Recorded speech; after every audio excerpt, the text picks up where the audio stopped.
Cultination, bonjour. Il y a beaucoup d'idées sur la croyance relative au ciel et plusieurs questions qui vont avec, comme où se trouve-t-il, qui s'y trouve et à quoi ressemble-t-il. Dans cet épisode de Cultination, nous parlerons des cieux. Comme référence, nous utiliserons majoritairement la Bible car plusieurs versets abordent le sujet. Allons fouiner ensemble dans ce livre saint. Mais je tiens à préciser tout d'abord que cette vidéo est à titre informatif, donc on va essayer de rester neutre, comme toujours, afin de mieux vous renseigner. Après avoir dit cela, nous pouvons commencer. Asseyez-vous bien et tâchez de bien rester jusqu'à la fin. Vous ne serez pas déçus. On est parti. Bon à savoir avant de commencer. La Bible utilise le mot cieux, en se référant à plusieurs cieux et non à un seul ciel. Oui, il y a plus d'un ciel. Comme nous le voyons dans la création, dans la Genèse, Dieu a créé les cieux et non un seul ciel. Dans le premier verset de la Bible, il est écrit, je cite, « Au commencement, Dieu créa les cieux et la terre ». Le paradis atmosphérique, le premier ciel. Le premier ciel est l'atmosphère de la Terre, autrement dit le ciel immédiat. C'est là que se trouvent les oiseaux et les nuages. Le premier ciel est lié à ce que nous appelons le ciel atmosphérique. Cela inclut l'air que nous respirons, ainsi que l'espace qui entoure immédiatement la Terre. Le terme technique pour cela est la troposphère. Nous lisons dans la Genèse chapitre 1, les versets 6 à 8, que pendant la semaine de la création, Dieu dit qu'il y ait une étendue entre les eaux et qu'elle sépare les eaux d'avec les eaux. Et Dieu fit l'étendue et il sépara les eaux qui sont au-dessous de l'étendue d'avec les eaux qui sont au-dessus de l'étendue. Dieu appela l'étendue ciel. Le premier ciel est simplement le ciel au-dessus de nous. C'est l'étendue au-dessus de la terre et des océans qui constituent l'atmosphère terrestre. Ce premier ciel est constitué de l'air que nous respirons.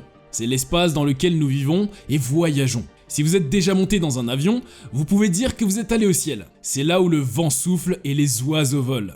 Dans le premier chapitre du livre de la Genèse au verset 20, il est écrit « Dieu dit que l'eau pullule d'animaux et que des oiseaux volent sur la terre vers l'étendue du ciel. » C'est l'endroit où les nuages se forment et le climat se met en place. Comme le dit Ésaïe 55:10, la pluie et la neige qui descendent du ciel. De plus, Deutéronome, le chapitre 11, verset 11 dit « Le pays que vous allez posséder est un pays de montagnes et de vallées, et qui boit les eaux de la pluie du ciel. » Ainsi, le premier ciel décrit dans la Bible est l'étendue au-dessus de nous constituant l'atmosphère terrestre. Il s'étend sur une 50aine de kilomètres au-dessus de la Terre. L'espace au-dessus de cela s'appelle la stratosphère. La couche d'ozone qui absorbe et diffuse le rayonnement ultraviolet solaire se trouve à ce niveau. La Bible utilise le terme ciel pour décrire cette région dans le livre de la Genèse, le chapitre 6, verset 7. Il est écrit « Je détruirai l'homme que j'ai créé de la surface de la terre, hommes et bêtes, choses rampantes et oiseaux du ciel, car je suis désolé de les avoir faits. » Dans ce passage, les oiseaux du ciel sont les oiseaux du ciel. Le mot hébreu utilisé ici est le même mot, dans d'autres contextes utilisé de la présence de Dieu, le ciel. Jésus a également parlé des oiseaux du ciel dans son sermon sur la montagne dans le livre de Matthieu au chapitre 6, verset 26. « Regardez les oiseaux du ciel, car ils ne sèment pas, ne moissonnent pas et ne se rassemblent pas dans des granges. Mais votre Père céleste les nourrit. N'avez-vous pas plus de valeur qu'eux ?» Le mot traduit par « air » est « ouranos », le même mot grec qui est traduit ailleurs par « ciel ». Ainsi, le mot peut signifier le ciel ou l'air. Tout dépend du contexte. Un autre exemple de cette utilisation du terme peut être trouvé dans le livre de Jacques au chapitre 5, verset 18. Dans ce verset, on nous dit que le ciel a donné la pluie. C'est le ciel, le premier ciel, qui a donné la pluie. Par conséquent, les Écritures utilisent souvent le terme ciel de la même manière que nous utiliserions le mot ciel. Le premier ciel est également mentionné dans plusieurs autres livres bibliques comme le Deutéronome, chapitre 11, verset 17, le livre des Juges, chapitre 5, verset 4, ou encore dans les Actes des Apôtres, etc. Le ciel céleste, le deuxième ciel. Le terme ciel est également utilisé pour ce que nous appelons le ciel céleste, ou encore l'espace céleste et sidéral, connu sous le nom de deuxième ciel. Cette utilisation du terme ciel fait référence à l'espace extra-atmosphérique ou au ciel stellaire. Le deuxième ciel est l'endroit où se trouve la Lune, le Soleil, les étoiles et les planètes. L'espace extra-atmosphérique. Le deuxième ciel est aussi un ciel que nous pouvons contempler et observer. Mais seuls quelques êtres humains y sont allés. Dans le livre de Genèse 1, le verset 14, Dieu dit qu'il y ait des luminaires dans l'étendue du ciel, pour séparer le jour d'avec la nuit, que ce soit des signes pour marquer les époques, les jours et les années, et qu'ils servent de luminaires dans l'étendue du ciel pour éclairer la terre. Et cela fut ainsi. Ces luminaires font allusion aux éclairants d'en haut tels que la lune, le soleil, les étoiles et autres. Autre référence dans la Bible. Dans le livre de la Genèse au chapitre 22, verset 17, Dieu dit à Abraham « Je te bénirai et je multiplierai ta postérité, comme les étoiles du ciel. » Et Dieu mit en garde son peuple. N'allez pas lever les yeux vers le ciel et regarder le soleil, la lune, les étoiles et tous les astres du ciel, pour vous laisser entraîner à vous prosterner devant eux et leur rendre un culte. Comme on peut le lire dans le livre de Deutéronome, le chapitre 4, verset 19, ainsi le deuxième domaine appelé ciel dans la Bible constitue l'espace. C'est l'étendue de l'univers, le domaine céleste où se trouve le soleil, la lune, les étoiles, les planètes et les galaxies. Nous trouvons cette utilisation du terme ciel dans les paroles de Jésus quand il décrit les événements à venir. Il dit dans le livre de Matthieu au chapitre 24, verset 29. Immédiatement après la tribulation de ces jours-là, le soleil sera obscurci et la lune ne donnera pas sa lumière. Les étoiles tomberont du ciel et les puissances des cieux seront ébranlées. On dit que les étoiles sont au ciel ou dans le ciel. Dans le livre de Deutéronome, le chapitre 10, verset 14, parle aussi des sphères célestes au-delà qui sont visibles de la terre. En effet, le ciel et les cieux les plus élevés appartiennent au Seigneur ton Dieu, ainsi que la terre avec tout ce qui est en elle. Le psalmiste a aussi écrit à propos de ce ciel des cieux quand il a dit dans le psaume 148 « Louez-le, vous cieux des cieux, et vous les eaux au-dessus des cieux, qui êtes au-dessus du ciel. » Par conséquent, il semble y avoir un deuxième ciel, un ciel céleste. Nous pouvons également trouver des mentions du ciel céleste dans plusieurs autres livres bibliques comme Jérémie, Ésaïe, etc. Le ciel demeure de Dieu, le troisième ciel. La Bible est claire sur le fait que Dieu ne peut être limité à un seul lieu géographique. Lors de la consécration du premier temple de la ville de Jérusalem, le roi Salomon a posé une question en priant le Seigneur. En effet, dans le premier livre des rois, le chapitre 8, verset 27, on peut lire « Mais Dieu habitera-t-il vraiment sur la terre ? Voici le ciel et les cieux des cieux ne peuvent pas te contenir. Combien moins ce temple que j'ai construit ?» Le roi Salomon s'est rendu compte que le Seigneur ne se limitait pas à cet endroit particulier. En effet, l'univers entier ne peut pas le contenir. Et pourtant, dans les Écritures, on nous enseigne aussi qu'il y a un certain lieu géographique où la présence de Dieu réside dans un sens unique. Il est également désigné comme le ciel. L'auteur aux Hébreux au chapitre 8, verset 1, a dit « Voici le point principal des choses que nous disons. Nous avons un tel souverain sacrificateur qui est assis à la droite du trône de la majesté dans les cieux. » Le Deutéronome 10, verset 14 dit, je cite, « Voici, à l'Éternel ton Dieu, appartiennent les cieux et les cieux des cieux. » Lorsque le roi Salomon pria devant le peuple à Jérusalem, il dit « Dieu habiterait-il véritablement sur la terre ? Puisque ni le ciel et les cieux des cieux ne peuvent te contenir, combien moins cette maison que je t'ai bâtie. » Comme on peut lire dans le premier livre des rois, chapitre 8, le verset 27.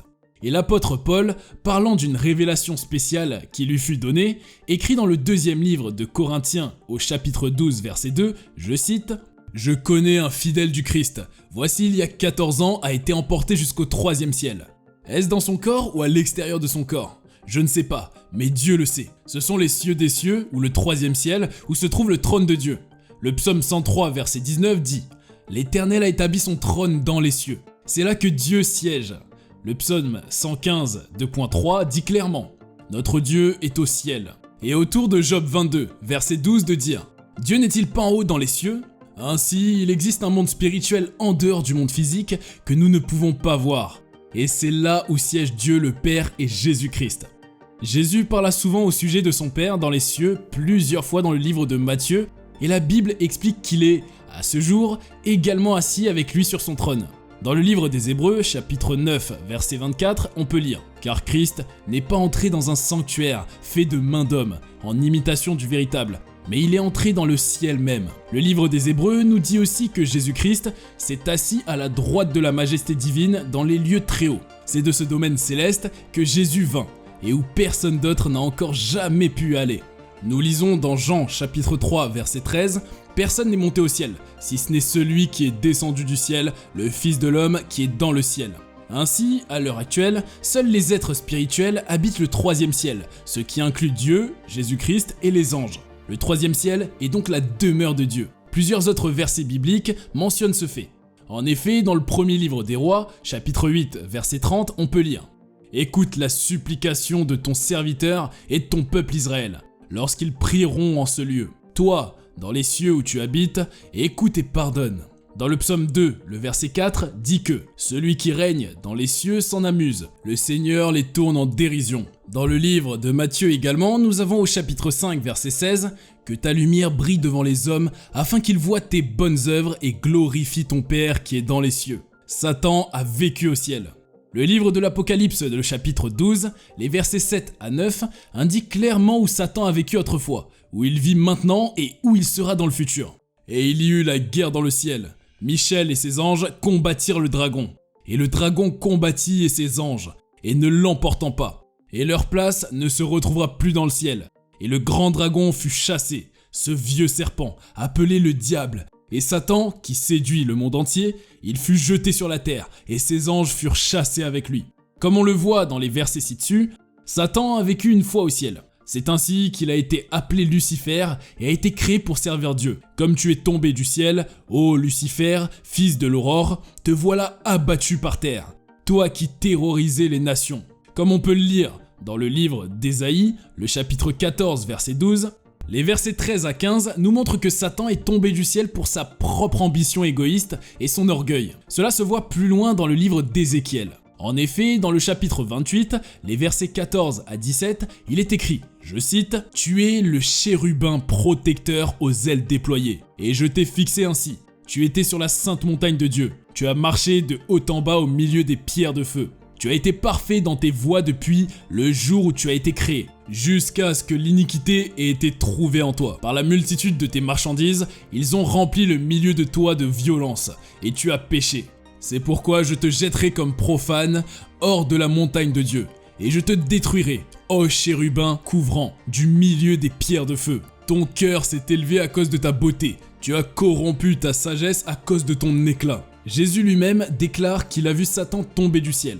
Et il leur dit, « Je vis Satan tomber du ciel comme la foudre. » Comme il est écrit dans le livre de Luc, le verset 18 du chapitre 10. Ainsi, nous pouvons savoir avec certitude que Satan, autrefois appelé Lucifer, a habité dans le ciel céleste jusqu'à ce qu'il pêche contre Dieu et soit jeté sur la terre, le premier ciel. Satan vit maintenant sur terre. Comme on le voit dans les versets d'Apocalypse 12, Satan a été jeté sur la terre. Satan vit non seulement ici, mais il est aussi constamment en déplacement. Job dit dans le 7e verset de son premier chapitre, « Et l'Éternel dit à Satan, « D'où viens-tu » Alors Satan répondit au Seigneur et lui dit, « D'aller et venir sur la terre, et de marcher de haut en bas. » Le verset 13 du 2e chapitre du livre de l'Apocalypse déclare aussi que Satan a un siège sur la terre. « Je connais tes œuvres, et où tu demeures, même là où se trouve le siège de Satan, et tu tiens fermement mon nom, et tu n'as pas renié ma foi, même en ces jours où Antipas était mon fidèle martyr, qui a été tué parmi toi où Satan habite. » Cet endroit où Antipas a été martyrisé semble être l'endroit où se trouve le siège de Satan. Cependant, il n'y a aucun verset dans la Bible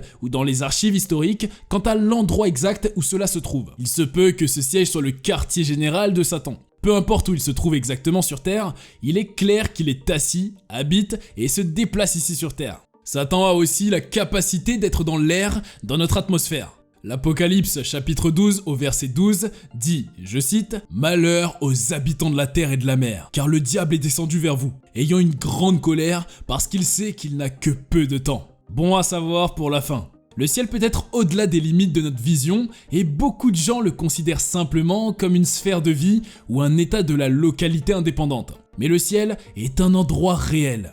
Les 3 niveaux du ciel sont des lieux réels. Le premier ciel est l'atmosphère immédiate au-dessus de nous. Le deuxième ciel est l'endroit où le soleil, la lune et les étoiles existent et où les esprits pavanent. Et enfin, le troisième ciel est la demeure de Dieu. Et un jour, les croyants seront aussi au 3e ciel. La Bible dit dans le livre des Philippiens et dans le livre de Pierre que les chrétiens sont des citoyens du ciel vivants comme des étrangers et des pèlerins dans ce pays étranger. Selon le livre de Jacques, chapitre 4, le verset 7, le peuple de Dieu a besoin de savoir où Satan, l'ennemi, vit afin de pouvoir résister et le vaincre.